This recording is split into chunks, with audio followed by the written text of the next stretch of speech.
Imaginons la France d'après. On peut tous imaginer.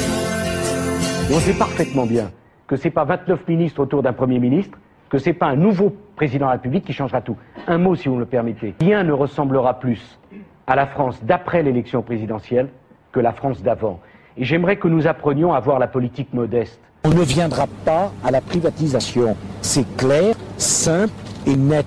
Il n'y aura pas de privatisation d'EDF et Gaz de France. C'est clair, c'est simple et c'est net. Il est en effet clair qu'EDF et Gaz de France doivent pouvoir lutter à armes égales avec leurs concurrents. Pour cela, nous devons les transformer d'établissements publics en sociétés anonymes.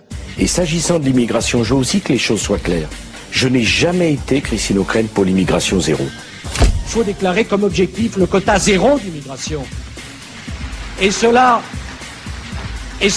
sans que nous n'ayons de leçons de racisme à recevoir de personne. La jurisprudence du Conseil d'État est précise. Pas de signe ostentatoire. Et Saint-Esprit descende sur ce bateau et son équipage. Amen. J'ai considéré que l'idée de mettre des caméras vidéosurveillance n'était pas une bonne idée. Je ne vois pas en quoi et qui peut penser que mettre des vidéos à un certain nombre d'endroits, ça soit un élément d'une société dictatoriale.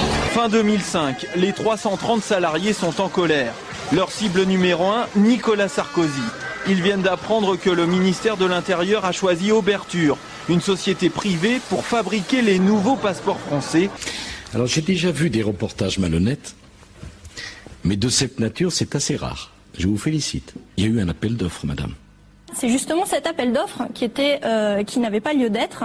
Le Conseil d'État a en effet confirmé le monopole de l'imprimerie nationale sur la fabrication des documents officiels sécurisés, donc dont les passeports électroniques, et ceci selon une loi de 93 qui, ironie du sort, avait été signée par Nicolas Sarkozy, ministre du Budget à l'époque. Sur les 15 pays de l'Union avant l'élargissement, il y en a 14 quant à ministère d'immigration, un seul qui n'en a pas, c'est nous. Parmi les 14, 6 n'ont aucun ministère ou secrétariat d'État spécifique. En fait, il y en a un seul qui a quelque chose qui se rapproche un peu de ce que M. Sarkozy propose. Ce sont les Anglais. Vous aviez promis, en quelque sorte, que vous protégeriez énormément votre vie privée.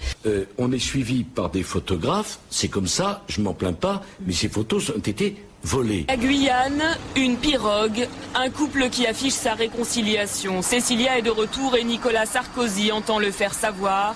Il s'était engagé à rester discret et à ne plus mélanger les genres. Une promesse vite oubliée à 10 mois de l'élection présidentielle. Étudiant en droit, Nicolas Sarkozy trouve des petits boulots, un épisode que ses amis politiques adorent mettre en avant. Tous les mômes de Neuilly vont pas bosser chez le fleuriste le week-end ou chez le glacier pour se payer leurs études.